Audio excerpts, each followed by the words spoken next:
Another type of problem that you saw in lesson number 7 is the kind that I wrote right here. So there's not really any factoring to do, but there are several variables and there's also constants. So I wanted to go over the strategy that I like to use best for this. If this works for you, awesome. If it doesn't, that's okay. You can use a different strategy.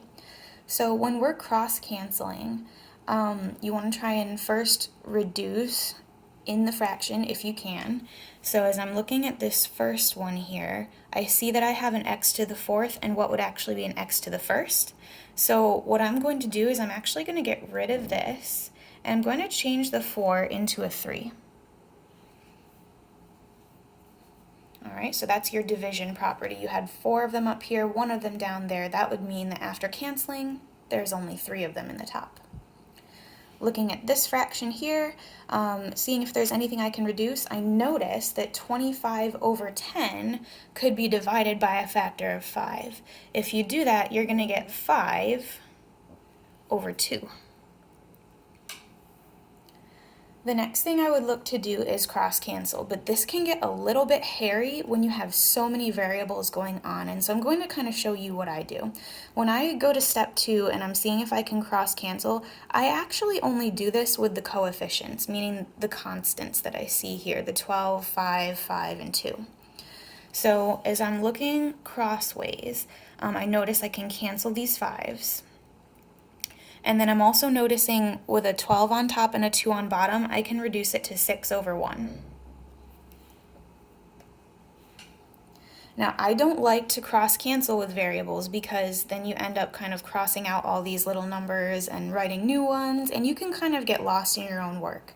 So what I like to do is I like to go to the multiplication step and then further simplify. So let me show you what I mean. I have 6x cubed y cubed times z to the 6th. So I'm going to multiply that through, and literally it's just 6x cubed y cubed z to the 6th.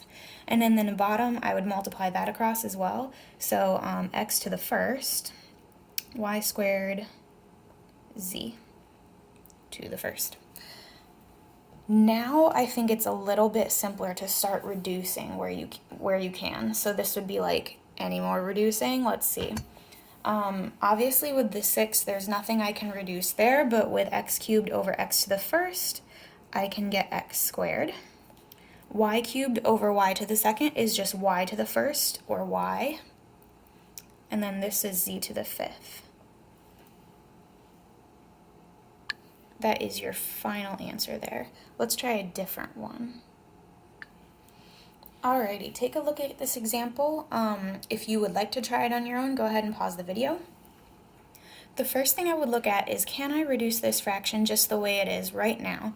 And the answer for that would be definitely, because you have 20 over 50, so that can reduce to 2/5. And then I have an a to the 1st over a to the 2nd.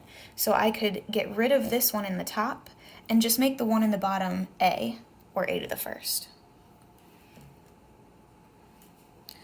Now there's nothing left I can reduce there. Over here in this fraction, there's also nothing I can reduce because 15 and 4 don't have any common factors, and then you don't have any common variables either. So I'm actually going to just clean up the way this looks a little bit, just so it's more clear for me. Okay, now I would look and see if I can cross-cancel.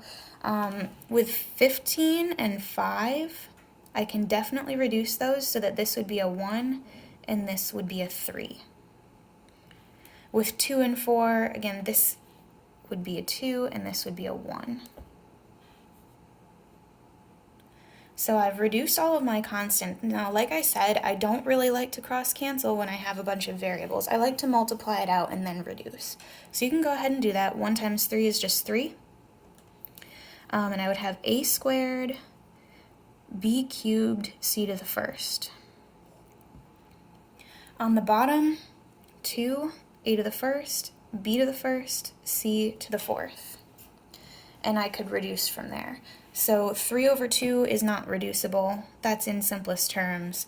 A squared over a to the 1st would result in an a in the top, b squared, and c to the 1st over c to the 4th, this one on top is going to cancel. There will be 3 of them left in the bottom.